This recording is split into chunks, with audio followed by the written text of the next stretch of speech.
Breaking news 19 जनवरी 2026 की बड़ी खबर। जुर्म साबित नहीं तो जमानत मिलना आरोपी का हक। उमर खालिद केस पर बोले पूर्व सीजेआई डी.वाई. चंद्रचूड़। पूर्व सीजेआई डी.वाई. चंद्रचूड़ ने जयपुर सहित उत्सव में उमर खालिद मामले पर कहा कि भारतीय कानून निर्दोष होने की अनुमान पर आधारित है। उन्होंने जमानत को नियम बताया और कहा कि जेल में बिताए गए सालों की भरपाई नहीं हो सकती। जमानत केवल गंभीर खतरा, फरार होने या सबूत छेड़छाड़ की आशंका पर रोकी जा सकती है। देश के पूर्व मुख्य न्यायाधीश सीजेआई डी.वाई. चंद्रचूड़ ने रविवार को जयपुर साहित्य उत्सव में कहा कि दोष सिद्ध होने से पहले जमानत हर आरोपी का अधिकार होना चाहिए। उन्होंने यह बात वरिष्ठ पत्रकार वीर संघवी के सवाल के जवाब में कही, जिसमें सुप्रीम कोर्ट द्वारा उमर खालिद की दिल्ली दंगों की साजिश मामले में जमानत अस्वीकार करने पर चर्चा हुई। पूर्व सीजेआई ने कहा कि भारतीय कानून का आधार निर्दोष होने का अनुमान है।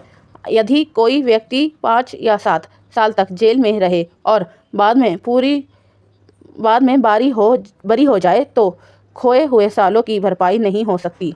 जमानत केवल तब रोकी जा सकती है जब आरोपी अपराध दोबारा कर सकता हो, सबूतों में छेड़छाड़ कर सकता हो या कानून से बचने के लिए जमानत का फ़ायदा उठा सकता हो।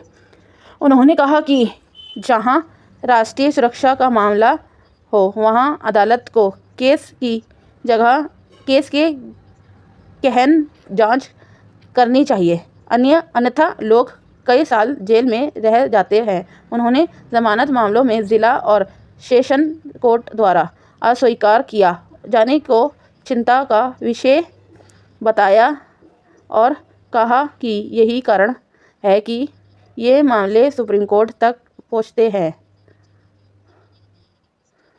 पूर्व सीजेआई ने कहा कि भारतीय आपराधिक न्याय प्रणाली में मामलों के निस्तारण में देरी एक बड़ी समस्या है। यदि न्यायिक प्रक्रिया में देरी हो रही है तो आरोपी को जमानत मिलना चाहिए। उन्होंने अपने कार्यकाल में कई अहम फैसलों का उल्लेख किया है, जैसे महिलाओं को सशस्त्र बलों में स्थायी कमीशन,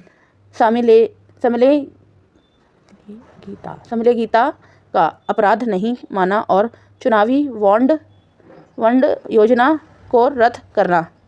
चंद्रचूड़ ने सुझाव दिया कि उच्च न्यायालयों और सुप्रीम कोर्ट में न्यायाधीशों की नियुक्ति के लिए सिविल सोसाइटी के प्रतिष्ठित व्यक्तियों को भी शामिल किया जाए, ताकि न्यायपालिका में पारदर्शिता बढ़े और जनता का विश्वास मजबूत हो। पूर्व सीजेआई ने बताया कि सेवानिवृत्ति के बाद वे निजी जीवन का आनंद ले रहे हैं और किसी पद को स्वीकार नहीं करते। उन्होंने कहा कि आज भी वैवाहिक बलात्कार को अपराध के रूप में शामिल नहीं किया गया है, जिसे सुधारने की आवश्यकता है। उन्होंने अपने कार्यालय में सुप्रीम कोर्ट की कार्यवाही का लाइव प्रसारण शुरू किया, जो केवल हिंदी में नहीं बल्कि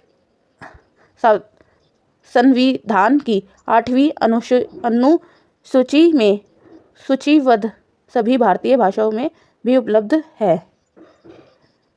आपको कैसी लगी ये न्यूज़? आप अपनी राय दीजिएगा और कमेंट करके ज़रूर बताइएगा कि ताज़ा खबर डेली में सब्सक्राइब करना ना भूलिएगा। बेल आइकन जरूर दबाइएगा जो आपको लेटेस्ट मिलती रहे। धन्यवाद।